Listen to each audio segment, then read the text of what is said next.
Good afternoon. This is Chantel with One Radiant Woman, being a light in the darkness, and wanted to bring you a little bit of encouragement today. Like many of you, I am in the house today, shut in. Our state is under a shutdown order where we're all relegated to stay in our homes and not venture out except for essentials due to the coronavirus, the COVID-19.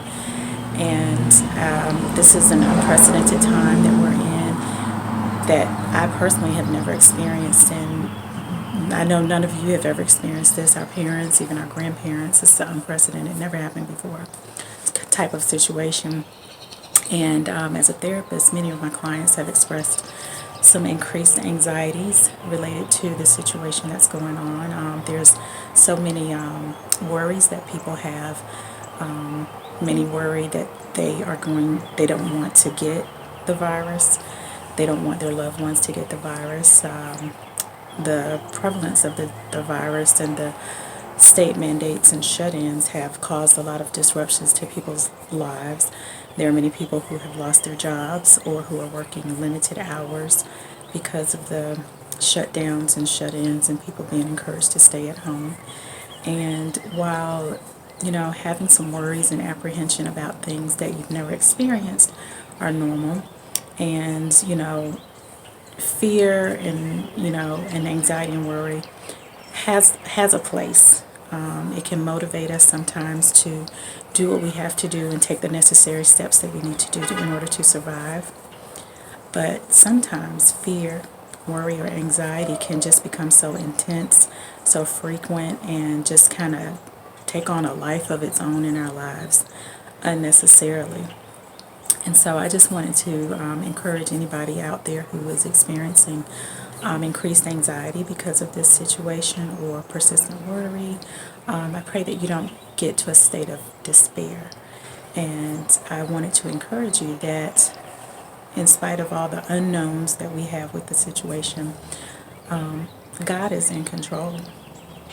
And I don't believe that He caused this or brought this on our world, but for some reason He has allowed it. And I don't know what that reason is. I'm not going to speak about that. But I do know that in the Bible, in almost 100 instances, are the terms "do not fear," "be not afraid," "do not be afraid." And God, is giving that message in the Bible to His people who are faced with situations that seemed larger than they were, that required them to come out of their comfort zone and to think and be a certain way that they normally wouldn't think or be. And they felt some apprehension. And feeling fear, fear is an emotion that God gave to us, and He gave it to us for a reason. If you are ever in a real dangerous situation, say there's a bear chasing you or a lion chasing you, you're going to feel fear, and you need to feel some fear. I would worry about you if you didn't feel any fear. And in those situations, fear serves a purpose. Fear will cause your heart rate to beat faster, which will cause the blood and adrenaline to flow through your body in a more powerful way and to give energy and tenseness to your muscles so that you can move and act and respond in a way that will potentially save your life, hopefully. And so fear in an instance like that is warranted and justified. Some worry about the coronavirus and what's going on with it is also warranted. If you have lost your job, if you are working less hours, then you may be wondering, how are you going to pay your bills? How are you going to keep a roof over your head and food on your table?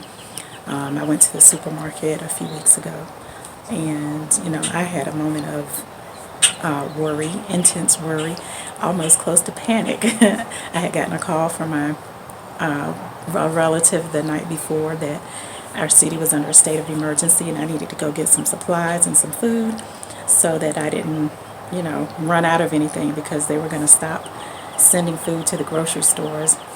And so I got up at 7 something in the morning, earlier than I've ever gotten up to go get groceries. And I found myself in the supermarket just picking up canned goods and dry goods and trying to think, what are some things that might be long lasting that I might need. And I picked up some things that just a lot of things I normally wouldn't even buy because they're not the healthiest for you. And my cart was full of stuff, and I almost felt a little bit embarrassed because I'm looking around at other people in the store and they're just, like la la la la la, just buying what they basically needed. And I look like I'm stocking up for Armageddon. And I went and checked out. And not only did I get food at this grocery store, I went to another one and bought more things. Only to get home, I couldn't fit everything in my freezer. When I had the zillion bags in my trunk, I was a little embarrassed. I'm like, I look like I'm in a panic. And I had to ask God, like, Lord, I know that you're going to supply all of my needs according to your riches and glory. I know it's not your will for me to be in a panic situation or to believe or think that you're not going to provide. I had to kind of talk to myself and think about what I was thinking about and challenge the intense feelings of worry that I was feeling. So, needless to say, fear is a part of all of our lives, and certain things in this virus situation, it's unprecedented. It's never happened in our country to many of us ever before, and to many of the people in the world. And so it's a lot of unknowns about it, and it's new, and it's definitely caused some major disruptions in people's lives. So there are definitely reasons to have some concerns. But I just want to speak to anybody who might be overly worried, overly thinking, you're not sleeping at night because you got all these racing thoughts. You're thinking, what if this happens? What if that happens? What if, somebody coughs on me and I, get coronavirus? What if I can't find toilet paper? What if I, have lost my job, or I have lost my job? What am I going to do? How am I going to eat? How am I going to do things? And that fear and worry and, even ruminating over the what ifs can really take a toll over your life and just cause an unhealthy amount of worry or despair. I believe that in some places where people have lost their jobs and there's been a higher increase of unemployment because of the coronavirus, there have been increasing suicide rates. And I want to encourage you that this too shall pass. I encourage you, don't make a permanent decision over a temporary situation. Plagues and illnesses that have impacted nations and communities and societies in the world have come and gone. Coronavirus will go. They will find some kind of antidote or that can help it. They will find something, a vaccine that will be able to, help people to overcome it and live through it. The situation will change. It won't be forever. And the situation economically that we're in, it won't be forever. And I just want to encourage you to not go into a state of despair, but take everything, make a decision in your mind that you'll take everything one day at a time, that you will deal with the reality of what is for today. Today, I have a roof over my head. Today, I have some food in my refrigerator. Today, I have people around me that love me, that will not let me be homeless or let me starve. Today, I have some options, and don't make a permanent decision over a temporary situation, and just make up in your mind that you will trust God. God is in control. He's got your back. He's promised us in His Word time and time again. If you read the stories of all the biblical heroes, you can see time after time that God promised that He would never leave them nor forsake them. And He doesn't. And as I look back in my own life, I've been through many difficult situations, not enough time to go through all of them here. But I can say right now, at this point in my life, God has never failed me. He's never let me down. He's never forsaken me. And situations that I thought were insurmountable and that I couldn't get over or past, He helped me to get over them and past them. Fear. I'm probably one of the most scariest people that I know. There have been times I have looked at seen my shadow out in my peripheral vision and jumped, or my hair has touched my arm and I've almost jumped out of my skin. And so I know fear. But beyond that, I know God. And even though I feel fear, I make a choice, when I feel it, that I will not let it take control over me. I'm going to face that fear.